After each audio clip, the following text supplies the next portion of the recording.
വേദിയിലെ വിശിഷ്ട നേതാക്കന്മാർ, എൻ്റെ പ്രിയമുള്ള സഹോദരി സഹോദരന്മാരെ, ഒരു പ്രസംഗത്തിന് ഞാനില്ല, കളം കാലിയായി.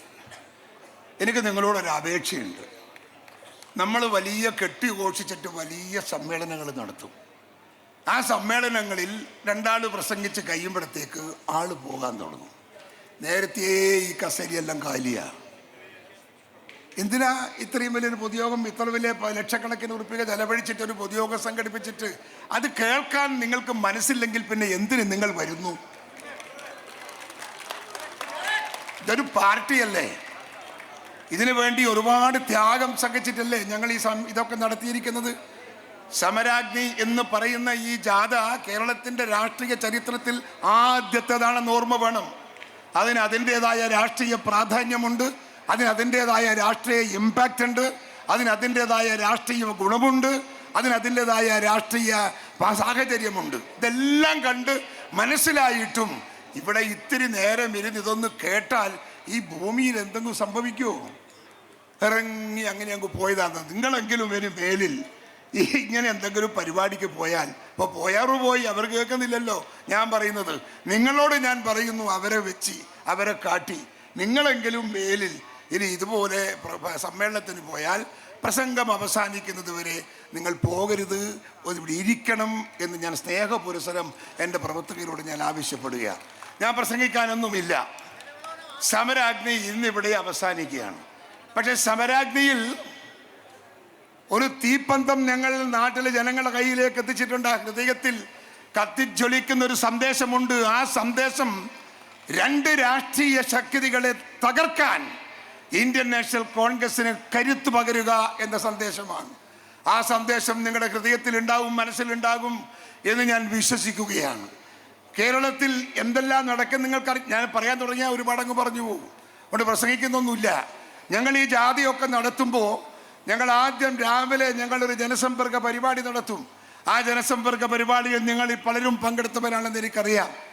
ആ ജനസമ്പർക്ക പരിപാടിയിൽ ഞങ്ങൾ കേട്ട കഥകൾ, ജനങ്ങളുടെ ആക്ഷേപങ്ങൾ, അവരുടെ പ്രശ്നങ്ങൾ, പ്രയാസങ്ങൾ, ദുരിതങ്ങൾ, ദുഃഖങ്ങൾ ഞങ്ങളുടെ മനസ്സിനെ ഏറെ വേദനിപ്പിച്ച ഒന്നാണ്. അതിന് പരിഹാരം വേണം ഈ നാട്ടിൽ.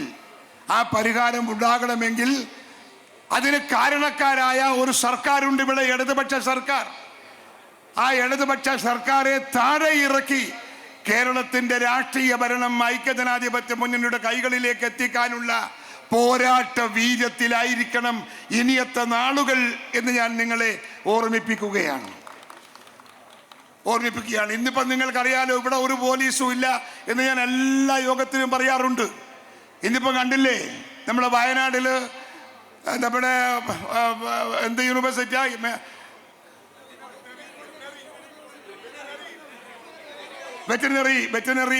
വെറ്റിനറി കോളേജിൽ